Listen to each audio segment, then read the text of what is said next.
أعوذ بالله من الشيطان الرجيم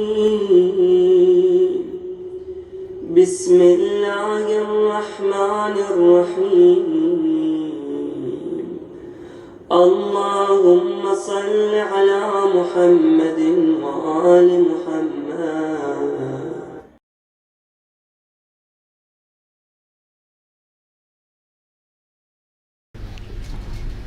توجہ میری طرف ہے. میں عرض کر رہا تھا کہ جس لب و لہجے میں علی بات کرتے ہیں نا، وہ لب و لہجہ علی مولا ہی کا خاصہ ہے. کوئی مولا علی کے لہجے میں بات کر بھی نہیں سکتا. اور مولا نے تو ویسے ہی میرا اور آپ کا ہی عقیدہ نہیں ہے. مولا نے بہت پہلے کہہ دیا، خبردار لا یقاسو بآل محمد احد من هذه الامہ، اس امت کے کسی فرد کو بھی آل محمد کے برابر میں نہ بٹھانا. مولا نے بہت روشن انداز سے، اور دلیل بھی علی نے دی ہے. احترام سب کا رہے، مقام سب کا مختلف ہے، اور لیکن علی کے برابر کوئی، اہل بیت کے برابر کوئی نہیں بیٹھ سکتا. اور دلیل مولا علی نے کیا دی؟ مولا فرماتے ہیں کیفا یسوّا من جرت نعمتہم، وہ اہل بیت کے برابر کیسے ہو سکتے ہیں جو اہل بیت کے ٹکڑے کھاتے ہوں. لہٰذا یہ طے ہے، یہ بات عقیدے کی نہیں ہے، یہ بات عقیدہ بنتا بھی دلیل سے ہی ہے بھائی. یہ بات دلیل کی ہے، یہ بات معقول ہے، یہ بات مشروع ہے، یہ بات ممکن ہے. یہ اس گھرانے کے ساتھ کسی کا کوئی مقایسہ نہیں ہے، کوئی ہے ہی نہیں ان کے علاوہ. تو خالق کا کلام قرآن مجید 6000 سے زیادہ آیات، مگر اللہ ایک آیت میں ارشاد فرما رہا ہے انما اعظکم بواحدہ. سارا قرآن ایک طرف، میری ایک نصیحت ایک طرف.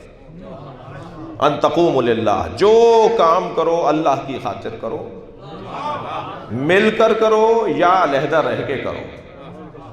اجتماعی امور انجام دو یا انفرادی امور، لیکن تمہارے کاموں پر نیت للہ ہی ہونی چاہیے. یہ خلاصہ ہے میری اور آپ کی زندگیوں کا. ان آیات میں سے ایک آیت میں آپ کے سامنے تلاوت کر رہا ہوں، مگر اس آیت کے ترجمے سے پہلے میرا دل کہہ رہا ہے کہ تھوڑی سی تمہید میرے ساتھ آپ ہمراہی کریں گے. عزیزان گرامی، اس دروازے کے علاوہ کسی اور دروازے پر بیٹھنا عقلاً جائز نہیں ہے. ہاں، عقلاً جائز نہیں ہے. عقل کا تقاضا یہ ہے کہ اس دروازے پر بیٹھو جو دروازہ قابلیت کا حامل ہے. بھائی اگر تھکے ہوئے نہیں ہے تو ایک جملہ کہہ دیتا ہوں.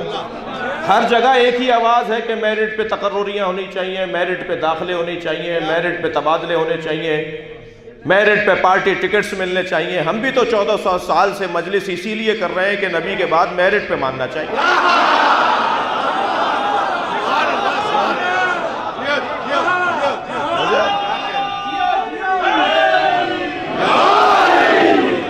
اچھا، آپ بیسٹ ڈاکٹر ڈھونڈتے ہیں، آپ بہتر انجینئر ڈھونڈتے ہیں، آپ بہتر ڈاکٹر ڈھونڈتے ہیں، آپ بہتر عالم ڈھونڈتے ہیں، آپ ہر کام میں بہتری کی طرف ہیں. یہ دین اتنا مظلوم کیوں ہے کہ ہر ککڑی بیچنے والا مسئلہ بتاتا ہے؟ دقت فرما رہے ہیں، دقت فرما رہے ہیں. تو بات قابلیت اور معیار کے مطابق کرنا یہ عقل کا تقاضا ہے. دیکھیں، میں اور آپ، ہم سب دنیا میں 5 نقص لے کر آئے. ہم جاہل پیدا ہوئے، واللہ اخرجکم من بطون امہاتکم لا تعلمون شیئا. ہم کچھ نہیں جانتے تھے، اللہ نے ہمیں کورا بالکل جاہل پیدا کیا. قرآن پڑھ رہا ہوں، ہم جاہل پیدا ہوئے. ہم دنیا میں آئے سخاوت لے کر نہیں آئے، کنجوس پیدا ہوئے. اپنے ہی بچے کو ٹافی دے کر واپس مانگ کر دیکھیے،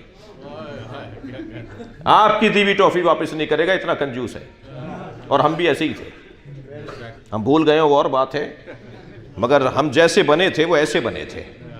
اور اگر یہ بچہ سمجھدار ہوا، یہ بچپنے میں بڑا ہوا اور اس نے آپ کی ٹافی واپس لوٹا دی، تو پھر آپ دوسرے دن پوری تھیلی لے کر آتے ہیں. یہ دینے والے کا مزاج پرانا ہے. دے کر جب واپس مانگتا ہے اور اگر واپس مل جائے تو 10 برابر کر کے لوٹاتا ہے. مگر یہ سمجھداری دینے والے میں تو ہو کہ اگر میں واپس کروں گا تو مجھے یہ کچھ مل جائے گا. ہم پیدائشی طور پر کنجوس پیدا ہوئے ہیں, ہم پیدائشی طور پر بزدل پیدا ہوئے ہیں. ذرا ڈانٹیے, ذرا اسے گھوریے, ذرا اس کے سامنے کوئی پٹاخہ, کوئی دھماکہ, کوئی آواز, کوئی اونچی آواز میں بات کیجیے اس بچے کے سامنے, رو پڑے گا, ڈرے گا. ہم بزدل پیدا ہوئے ہیں, ہم شجاع پیدا نہیں ہوئے. پیدائشی طور پر ہم بے غیرت پیدا ہوئے ہیں.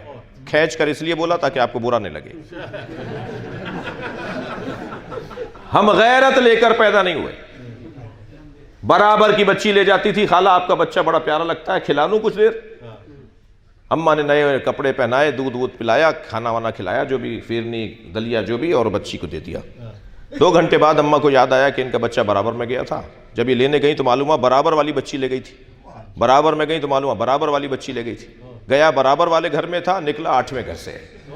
جو چاہے گود میں اٹھا لے, جو چاہے پیار کر لے, جو چاہے منہ میں ٹافی دے دے. تو یہ غیرت مند کہاں ہے؟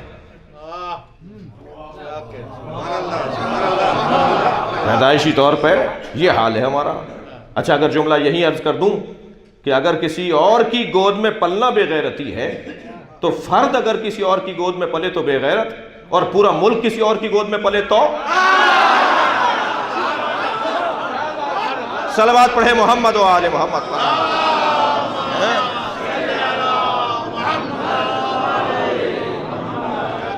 ہم غیرت لے کر نہیں آئے بھائی, ہم پیدائشی طور پر بے غیرت. یہ تیسرا نقص, علم لے کر نہیں آئے, شجاعت لے کر نہیں آئے, غیرت لے کر نہیں آئے. ہم پیدائشی طور پر بے عزت پیدا ہوئے ہیں, عزت لے کر نہیں آئے. اماں نے جیسے ڈالا ایسے پڑے رہے, مکھی بھن بناتی رہی جی, کپڑے پہنا دیا تو مہربانی, اور ایسے ہی چھوڑ دیا تو مہربانی. کوئی عزت وزت لے کر نہیں آئے. وہ جو بڑے آدمی بن جاتے ہیں نا, 21ویں گریڈ کا افسر, اور وہ ذرا ٹیڑھا ہو کے چل رہا ہوتا ہے, تو اس کے زمانے کے لوگ کہتے ہیں یہ مجھ سے بات کرے گا, میں نے اس کا بچپن دیکھا ہے. یہ عزت تھی. ہم پیدائشی طور پر عزت لے کر نہیں آئے, غیرت لے کر نہیں آئے, عزت لے کر نہیں آئے, علم لے کر نہیں آئے, شجاعت لے کر نہیں آئے, سخاوت لے کر نہیں آئے. تبھی تو اس دروازے پر بیٹھے ہیں کہ یہ پیدائشی طور پر یہ سارے کمالات لے کر آئے ہیں.